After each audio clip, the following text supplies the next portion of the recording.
Olá! Nesta análise, a gente vai mergulhar numa ideia muito poderosa, a de que o maior conflito que existe não é com o mundo lá fora, mas sim uma guerra que acontece aqui dentro. Ok, vamos lá. Essa fonte que a gente vai explorar fala de um conflito bem profundo, sabe? Aquele sentimento de que uma parte da gente está lutando contra a outra. Quem nunca sentiu isso, né? É uma coisa que todo mundo passa, mas a origem disso talvez seja bem surpreendente. Olha só, o texto já começa com essa ideia que desafia a gente. Ele está sugerindo que o simples fato de acreditar que temos inimigos já é um sinal de fraqueza. É uma inversão completa do jeito que a gente costuma pensar sobre força e conflito. Então, o problema central é esse: a guerra contra si mesmo. É uma confusão fundamental sobre o que significa ser forte de verdade. A fonte argumenta que aquilo que a gente geralmente vê como força, o ataque, a defesa, é na verdade o completo oposto. E aqui a coisa fica muito interessante, porque a fonte redefine dois conceitos bem pesados. De um lado, a inocência, que não é vista como ingenuidade, mas como uma força tão completa que nem precisa atacar ou se defender. E do outro, o que é chamado de pecado, que não tem a ver com moral, mas sim com a percepção de que somos fracos, o que nos leva a atacar por puro medo. E aí que está o pulo do gato. Essa guerra interna é que cria os inimigos que a gente jura que existem lá fora. O mundo acaba virando um espelho desse nosso conflito. Aquilo que a gente odeia ou teme em outra pessoa, no fundo, é um reflexo de algo que não aceitamos na gente. Mas por que essa guerra começa? De onde ela vem? A fonte aponta o dedo para uma parte da nossa mente que ela chama de ego. Sabe, aquela nossa identidade separada, a parte que se vê como um indivíduo num mundo de competição. Ele é tipo o general desse exército de uma pessoa só. A lógica do ego é toda baseada na separação. A ideia de que eu sou uma coisa e o outro é outra coisa e a gente está competindo. E essa crença na separação, claro, sempre vai levar ao conflito. Porque se a gente está separado, um pode ganhar e o outro tem que perder. E essa comparação aqui é brilhante. Mostra os dois sistemas de crença que ficam brigando dentro da nossa cabeça. De um lado tem o ego, que acha que vencer significa derrotar o outro.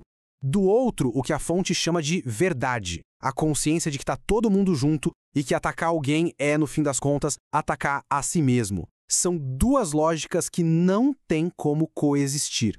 E o mais curioso é que o mundo do ego não é aleatório, não. Ele é governado por um conjunto de regras bem disfuncionais, chamadas de leis do caos. Vamos dar uma olhada nesse manual de instruções da guerra. Vamos para a primeira lei, então. Ela é a base de todo o sistema de pensamento do ego. Ela diz que a verdade é relativa, é diferente para cada pessoa. E se a minha verdade é diferente da sua e eu acho que a minha é mais verdadeira, pronto, já tenho a justificativa perfeita para ver o outro como errado, ou até como um inimigo. A diferença vira uma ameaça. A partir daí, a segunda lei traz uma noção de justiça bem distorcida. Basicamente, ela diz que todo mundo erra e que o erro merece ser punido, não corrigido. Isso significa que um erro vira uma sentença permanente. Se alguém erra, não merece ajuda, merece punição. Isso torna o perdão impossível e a vingança quase uma obrigação. A terceira lei leva essa lógica da punição para um nível, digamos, cósmico. O argumento é o seguinte: se errar é tão grave, então a fonte de todo amor deve odiar quem erra. De repente, não tem mais para onde correr. A fonte suprema de amor vira uma fonte de medo e julgamento. A gente fica completamente só. O maior salvador se torna o maior inimigo. Já a quarta lei, ela define a economia bizarra do ego. A regra é: só se tem aquilo que foi tirado de alguém. Isso transforma a vida num jogo de soma zero. Para eu ganhar alguma coisa, seja amor, status, dinheiro, outra pessoa precisa perder. O sucesso depende de pegar algo dos outros. E, finalmente, a quinta lei. Ela revela o grande prêmio pelo qual toda essa guerra é travada. Ela diz que existe um substituto para o amor e que ele precisa ser conquistado na marra. Esse substituto, que pode ser um relacionamento, bens, poder, se torna a justificativa para todo o ataque. É o tesouro que a gente acredita que o inimigo tem e que precisa ser arrancado dele. Bom, depois de desenhar esse sistema todo sombrio, a fonte oferece uma saída. E é uma saída total, sem meio termo.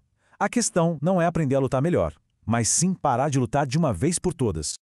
O único jeito de vencer a guerra é perceber que ela não é real e simplesmente ir embora. Não se negocia a paz no meio do conflito. A paz é encontrada quando a gente reconhece que o conflito é uma escolha e que podemos fazer outra. Quando a gente está lá, no meio do campo de batalha do ego, a visão é limitada. Tudo é visto pela lente do medo, da separação. A única lógica que parece fazer sentido é a de julgar e atacar para sobreviver. Mas quando se escolhe uma perspectiva mais elevada, como a fonte diz, subir acima do campo de batalha, a luta é vista pelo que ela realmente é, uma ilusão. E aí, uma nova realidade se torna visível, uma realidade de paz, de unidade e de amor. E a fonte nos deixa com essa pergunta que é muito poderosa. Ela sugere que a escolha entre a guerra do ego e a paz da verdade está sempre disponível. A questão, no fim, não é como vencer, mas sim o que estamos dispostos a abandonar para encontrar a paz que já existe.